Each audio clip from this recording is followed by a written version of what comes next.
Doctor Sumit Jain द्वारा जबलपुर घंटाघर गीता भवन स्थित इंडियन कॉफी हाउस में प्रेस वार्ता आयोजित कर यह बताया गया कि वह एक डेंटल सर्जन है और कॉलेज के समय में डॉक्टर रचित श्रीवास्तव और उनके परिवार से उनके घनिष्ठ संबंध है। डॉक्टर रचित श्रीवास्तव के आकस्मिक निधन के बाद वह उनके माता पिता का ध्यान व देखभाल पुत्र की तरह करते चले आ रहे हैं। रचित श्रीवास्तव के पिता की मृत्यु के बाद डॉक्टर हेमलता श्रीवास्तव जी ने यह मंशा जाहिर की कि वह डॉक्टर BL श्रीवास्तव एवं रचित श्रीवास्तव के नाम से मेमोरियल क्लिनिक चलाए। उनके पास 25,000 वर्ग फुट जमीन थी, जिस पर 14,000 वर्ग जमीन व गायत्री मंदिर एवं 11,000 वर्ग फुट जमीन मेमोरियल अस्पताल संचालित हेतु दान स्वरूप डॉक्टर सुमित जैन को दे दी गई, किंतु दान पत्र निष्पादित होने के बाद डॉक्टर साथी तरुण बहरानी को इस बारे में बताया गया। उन्होंने बीमारी के कारण हेमलता श्रीवास्तव जी को मुखर्जी हॉस्पिटल में इलाज के लिए दाखिल होने पर सुमित जैन से मिलने नहीं दिया और इस दौरान संपत्ति पर नजर रखते हुए तरुण बहरानी एवं मुखर्जी अस्पताल प्रबंधन द्वारा डॉक्टर हेमलता श्रीवास्तव को धोखे से बताया गया कि डॉक्टर सुमित जैन आपकी संपत्ति बेचना चाहते हैं और धोखे से आपसे दान में संपत्ति ली है, वह वहां पर कोई मेमोरियल हॉस्पिटल नहीं बनाएंगे और बहुत धोखेबाज है। इस प्रकार षड्यंत्र रचते हुए उन्होंने डॉक्टर हेमलता श्रीवास्तव जी के गलत बयान और वीडियो डॉक्टर सुमित जैन के खिलाफ बनाए। दान द्वारा दी गई संपत्ति पर कब्जा करने की नीयत से मेरे विरुद्ध षड्यंत्र कर रहे हैं। इस प्रकरण पर उचित जांच कर दोषियों पर कार्यवाही करते हुए उन्हें उचित न्याय मिले। रिपब्लिक रिपोर्ट चैनल के लिए जबलपुर से जुबेर शेख की रिपोर्ट। वो मेरी माँ के समान थी। उनके जो बेटे थे डॉक्टर रचित श्रीवास्तव और मेरे सीनियर थे, वो मुझे छोटे भाई जैसा स्नेह करते थे, मित्र भी मानते थे, हमारे बहुत अच्छे घरेलू संबंध थे। करीब अप्रैल 2022 में डॉक्टर रचित श्रीवास्तव की मृत्यु हो गई। उनको साइलेंट अटैक आया था। उसकी तबीयत थोड़ी खराब होने लगी। अंकल को 2 बार फ्रैक्चर भी हुआ। मुखर्जी हॉस्पिटल में उनका ऑपरेशन भी हुआ था बीच में। मेरे हिसाब से मैंने स्वयं अपना खून दिया था और एक्सचेंज करा के उनको ब्लड उपलब्ध कराया था। डॉक्टर हेमलता श्रीवास्तव मैडम मुझे बेटे हैं, वो हम doctor Rachit Srivastava doctor BL Srivastava memorial clinic के नाम से चलाएं। इस आशय हेतु उन्होंने हमें व्यक्त किया कि 25,000 स्क्वायर फीट की जमीन थी राइट टाउन में, जिसे वो संपूर्ण दान देना। उनकी मृत्यु हो जाती है।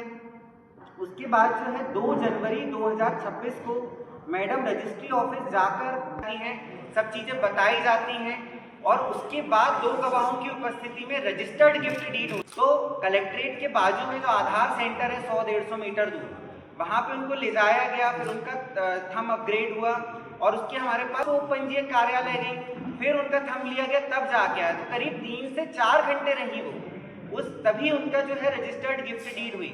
उसके बाद सब कुछ अच्छा चल, खाना पीना होता था, वो हमसे बोलती थी, हम ले जाते थे। बाद दिनांक 12 तारीख तक रेट किया, मैंने फोटोज भी रखे हैं टेबल पे, उसका वीडियो भी है। वो हम बहुत अच्छे से बर्थडे मना रही है, उसमें उनका शारीरिक मानसिक स्वास्थ्य भी बढ़िया दिख रहा है, तबीयत खराब है। तब मैं वहाँ उनके आंगन में ही था, तब डॉक्टर मुखर्जी साहब डॉक्टर तरुण अस्पताल में एडमिट कर दो, क्योंकि घर के सामने ही था। और इसी बीच उनको ये भी पता चल गया था डॉक्टर तरुण बहरानी को कि मैं जो हिस्सा है वो दे दिया है, ताकि हम उसमें doctor BL Srivastava doctor Rachit Srivastava बहरानी को बहुत एशिया हुई और उन्होंने डॉक्टर अभिजीत मुखर्जी के साथ मिलकर षड्यंत्र रचा। उन्होंने जो है हमें बोला कि उनको सख्त आराम की जरूरत है। अभी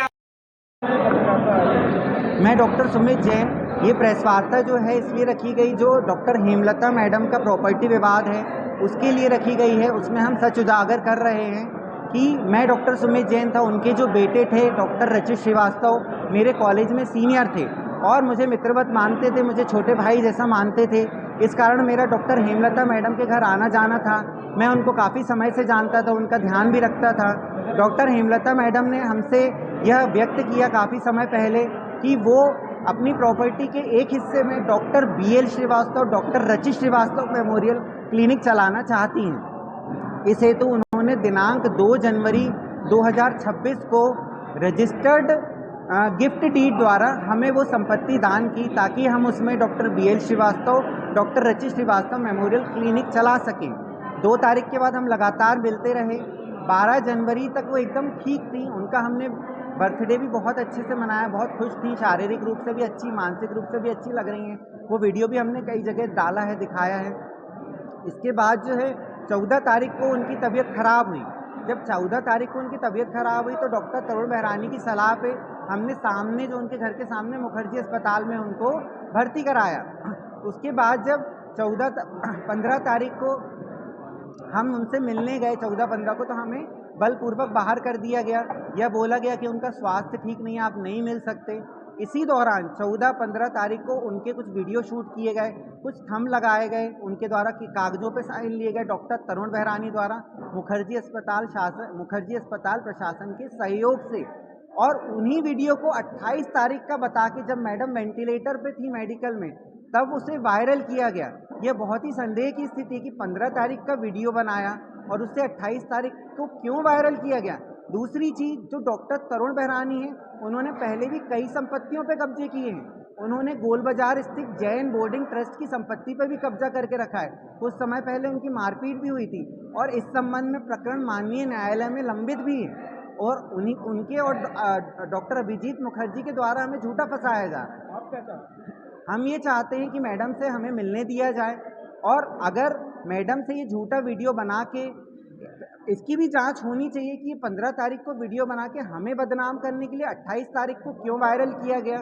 और जो 14 से 16 तारीख तक मुखर्जी अस्पताल में ऐसी क्या इमरजेंसी थी कि आईसीयू में मैडम का इलाज करने की बजाय वीडियो बनाए गए, उनसे कई कागजों पे साइन लिए गए, कई कागजों पे थंब लिए गए। ऐसी क्या इमरजेंसी थी कि अस्पताल के आईसीयू में ये सब हो रहा, और मुखर्जी अस्पताल प्रशासन ने इस चीज़ की अनुमति कैसे दे दी। आईसीयू में तो मरीज का अच्छा इलाज होना चाहिए। क्या वीडियोग्राफी अलाउ है और उनके द्वारा अलाउ क्यों की गई? क्या इसमें रोल है अभिजीत डॉक्टर अभिजीत मुखर्जी साहब का? ये सब हमारे सवाल हैं। आपका मैं डॉक्टर सुमित जैन,